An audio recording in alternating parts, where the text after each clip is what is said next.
بسم اللہ الرحمن الرحیم۔ محترم ناظرین السلام علیکم۔ اہل سرسار کی ایک قوم جسے قوم سبا بھی کہا جاتا ہے، اللہ تعالیٰ کی بے شمار نعمتوں کے اندر زندگی گزار رہی تھی۔ یہ قوم ایک عظیم تہذیب و تمدن کی مالک تھی۔ حضرت داؤد علیہ السلام اور حضرت سلیمان علیہ السلام کی باعظمت حکومتوں کے بعد ان کی حکومت زبان زد خاص و عام تھی۔ کہا جاتا ہے کہ یہ لوگ گندم کے مرغ سے روٹیاں پکاتے تھے اور آٹا بھی، لیکن اس قدر اسراف کرنے والے اور ناشکر تھے کہ انہیں روٹیوں کے ساتھ بچوں کا پخانہ صاف کرتے تھے۔ ان آلودہ روٹیوں کو اکٹھا کرنے سے ایک پہاڑ بن گیا تھا۔ ایک صالح شخص نے وہاں سے گزرتے ہوئے ایک عورت کو دیکھا جو روٹی کے ساتھ بچے کے پخانے کے مقام کو صاف کر رہی تھی۔ اس شخص نے عورت سے کہا، تیرے اوپر افسوس، خدا سے ڈر، کہیں ایسا نہ ہو کہ خدا تیرے اوپر اپنا غضب ڈھائے اور تجھ سے اپنی نعمت چھین لے۔ اس عورت نے جواب میں مذاق اڑایا اور مغرورانہ انداز میں کہا، جاؤ جاؤ، گویا کہ مجھے بھوک سے ڈرا رہے ہو۔ جب تک سرسار جاری ہے مجھے بھوک سے کسی قسم کا کوئی خوف نہیں ہے۔ کوئی زیادہ عرصہ نہیں گزرا تھا کہ اللہ تعالیٰ نے حوث بازو اور اسراف کار لوگوں پر اپنا غضب ڈھایا۔ پانی جو کہ زندگی کی بنیاد ہے ان لوگوں سے چھین لیا تھا۔ قحط نازل ہوا، بات یہاں تک پہنچ گئی کہ ان کے ذخیرہ کی ہوئی تمام غذا ختم ہو گئی۔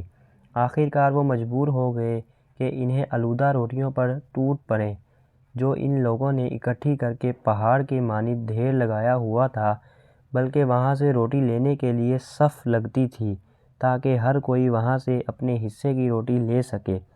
کفران نعمت، قحط اور ان کی بدحالی کے بارے میں متعدد روایات موجود ہیں۔ سورہ نحل کی آیت نمبر 112 اور 113 میں یوں ارشاد ہوتا ہے، اللہ تعالیٰ نے اس قریہ کی بھی مٹال بیان کی ہے جو محفوظ اور مطمئن تھا، اس کا رزق ہر طرف سے باقاعدہ آ رہا تھا، لیکن اس قریہ کے رہنے والوں نے اللہ کی نعمتوں کا انکار کیا تو خدا نے انہیں بھوک اور پیاس کا مزہ چکھایا، صرف ان کے ان اعمال کی بنا پر جو کہ وہ انجام دے رہے تھے، اور یقیناً ان کے پاس رسول آیا تو انہوں نے اس کی تقویت کر دی تو پھر ان تک عذاب آ پہنچا۔ یہ سب ظلم کرنے والے تھے۔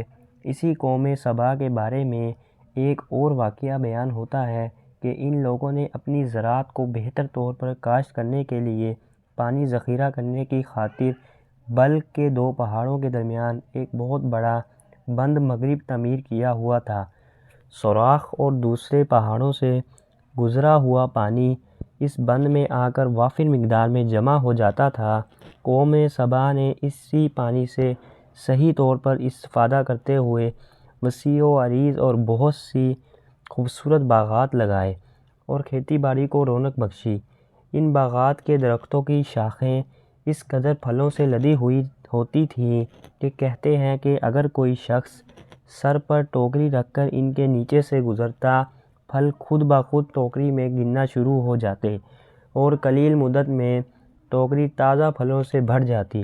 اس قوم کے بہت سارے دیہات اور قریے تھے جو بہت آباد اور آپس میں جڑے ہوئے تھے، لیکن نعمتوں کی کثرت نے انہیں شکر کرنے کی بجائے سرمست اور غافل کر دیا تھا، یہاں تک کہ ان کے درمیان بہت بڑا طبقاتی نظام وجود میں آ چکا تھا۔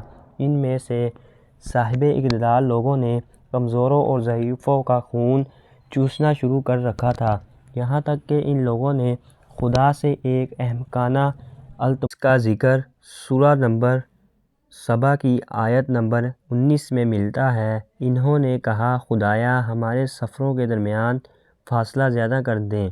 انہوں نے اللہ تعالیٰ سے یہ التماس اس لیے کیا تاکہ غریبوں، بے نوا لوگوں، امراء اور ثروت مندوں کے ہمراہ سفر نہ کریں۔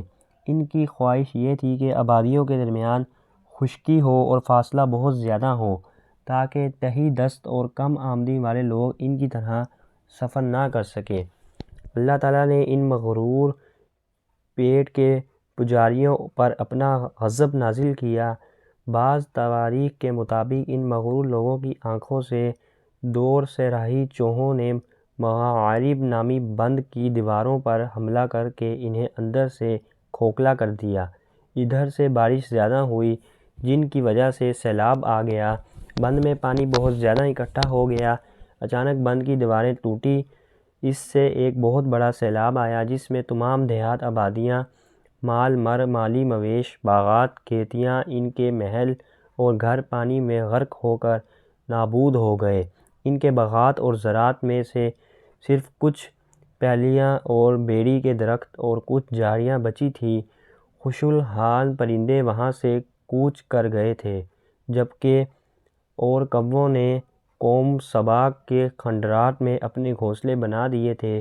اس بات کا ذکر سورہ سبا کی آیت نمبر 15 اور 16 میں ملتا ہے، اور آخر میں سورہ سبا کی آیت نمبر 17 میں قرآن کریم میں اس واقعے کا یوں نتیجہ نکالا ہے: یہ ہم نے ان کی ناشکری کی سزا دی ہے اور ہم ناشکروں کے علاوہ کسی کو سزا نہیں دیتے ہیں۔ امید کرتا ہوں کہ آپ کو آج کی ویڈیو اچھی لگی ہوگی۔ اگر آج کو آپ کی ہماری اچھی ویڈیو اچھی لگی اور مزید اس کو لائک کریں، چینل کو سبسکرائب کریں۔ ملتے ہیں، اللہ حافظ۔